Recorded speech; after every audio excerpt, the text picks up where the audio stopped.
नमस्कार, good evening, सत श्री अकाल। मजाक मजाक में सब आ गए, हम भी आ गए। बड़ा अच्छा लग रहा है, सब एकदम नहाए धोए तैयार बैठे छिले हुए अंडे की तरह।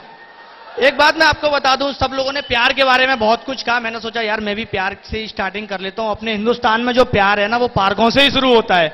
और पार्क में एक लड़का एक लड़की बैठे हुए हैं। एक बार मैं बैठा हुआ था, माली आ गया, बोले क्या कर रहा है झाड़ में छुप के। मैंने कहा कुछ नहीं कर रहा हूं। तो बोले लड़की का टाइम क्यों वेस्ट कर रहा है, इसे घर जाने दे। अब ये जो मोहब्बत है ना, मोहब्बत एक ऐसी चीज है, मोहब्बत अगर आसानी से मिल जाए तो जिंदगी संभल जाए। मोहब्बत अगर आसानी से मिल जाए तो जिंदगी संभल जाए। मोहब्बत अगर मिलकर बिछुड़ जाए तो जिंदगी भर का रोग लग जाए। इस प्रेम के रोग। मेरे एक दोस्त है, पड़ोस में रहते हैं, दुर्गा साहब। एकदम लीचड़ किस्म के इंसान है। इतने सुनो तो मेरी बात, इतने से पैदा हुए थे, उनके बाप ने उन्हें रुआबजा की बोतल में रखा था, स्विमिंग पूल समझ के ऐसे ऐसे तैरते रहते थे। उनकी दादी तो हंसते हंसते मर गई, बोली बहू अच्छा वाला बच्चा पैदा करती, बंदर कहां से ले आई। चिड़ियाघर में जाते हैं, बंदर हड़ताल कर देते हैं, बोले यार हमें अंदर कर रखा है, ये बाहर कैसे घूम रहा है।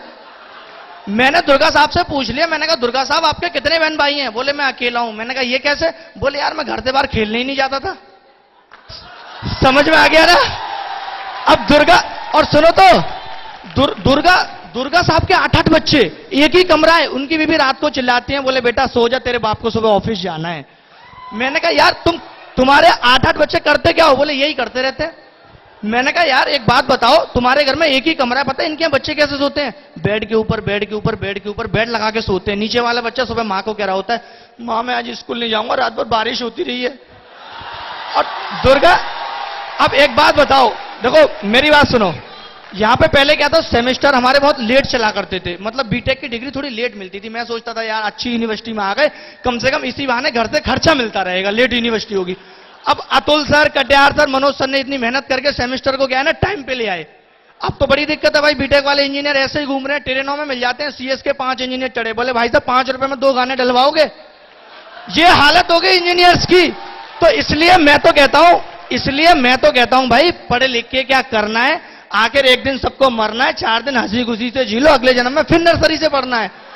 और अब तो मेरी बात तो सुनो, अब तो नर्सरी भी नहीं रहेगी। पहले जब आप लोग पढ़े होगे तो फर्स्ट क्लास से पढ़े, फिर केजी, एलकेजी, यूकेजी, नर्सरी। अब क्या होगा, प्री बर्सरी। बच्चा जन्म से पहले ही पढ़ के आ रहा है, मां के पेट से ही एबीसीडी सीख के आ रहा है। अल्ट्रासाउंड से पढ़ाई हो रही है, बोले बेटा पढ़ो। ए बी, गुप्ता जी का बेटा पेट में 3 महीने का, ए से जेड तक सुनाता है। आपका बच्चा कल परसों में बाहर आने वाला है, ए से सी तक नहीं सुना पा रहा है, कैसे पढ़ेगा। अब क्या है ना, मां भी चिंता कर रही है, बोली यार मेरा बच्चा कैसे पढ़ पाएगा। अब जब बच्चे में आप पेट में इतना ज्यादा लोड डालोगे तो बच्चे कैसे पैदा होंगे। पहले 2.5 किलो के बच्चे पैदा होते थे, अब 100 ग्राम के पैदा हो रहे हैं बच्चे। मां पर्स में ही लिए घूमती है, आपका सोनू नहीं दिख रहा, बोले सोनू पर्स में। और दुर्गा साहब की मैं एक और बात बताऊं, इनका कोई बिजनेस तो था नहीं, इन्होंने क्या किया, डॉक्टरी सीख ली और दुकान खोल ली। अब डॉक्टरी की दुकान इतनी चलती नहीं थी, इन्होंने एक साइड में पेट्रोल की भी खोल दी। एक बार रात में बुढ़िया आई, बोले मुझे बुखार हो गया, इन्होंने पेट्रोल से इंजेक्शन भरा और बुढ़िया में लगा दिया। अब बुढ़िया दौड़ी चली जा रही है, ट्रैक्टर पीछे दौड़ा है, रुकी नहीं रही, क्योंकि ट्रैक्टर डीजल पे था, बुढ़िया पेट्रोल पे थी। इस तरह का माहौल है। एक बात मैं आपको बताऊं, एक माहौल क्या था कि अभी आप एम्बुलेंस को फोन करो, 1 घंटे 2 घंटे 4 घंटे नहीं आएगी। आप पिज्जा को फोन करो 10 मिनट में आ जाएगा।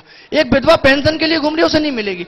अब मैंने भी देखा, बजट आया तो बजट में जरूरत की सारी चीजों के रेट बढ़ा दिए गए, लेकिन जो दारू का रेट था वो कम कर दिया गया, क्योंकि दारू पे गवर्नमेंट को सबसे ज्यादा रेवेन्यू मिलता है। और इस रेवेन्यू के चक्कर में एक दिन दारू कंपलसरी कर दी जाएगी, जो नहीं पिएगा उसे पुलिस उठा के ले जाएगी। अब सोचो ऐसा माहौल में क्या होगा।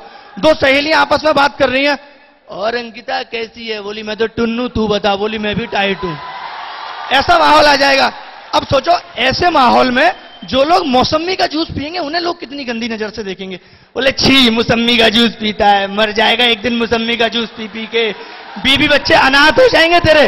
अब ऐसा मौसम्मी का जूस पीने वाला आदमी सही में मर गया।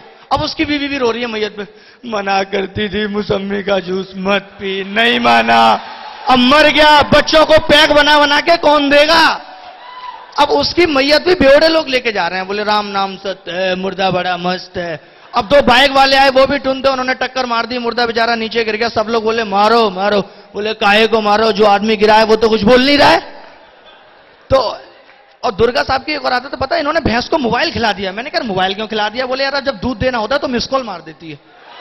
इनके बच्चे को मैंने सुबह देखा भैंस को दूध पिला रहे हैं। मैंने यार भैंस को दूध क्यों पिला रहे हो? बोले पतला दिया था, मैंने सोचा एक चक्कर और लगवा लूं। मैंने कहा यार तीसरा मत लगवाइए वरना दही देने लगेगी।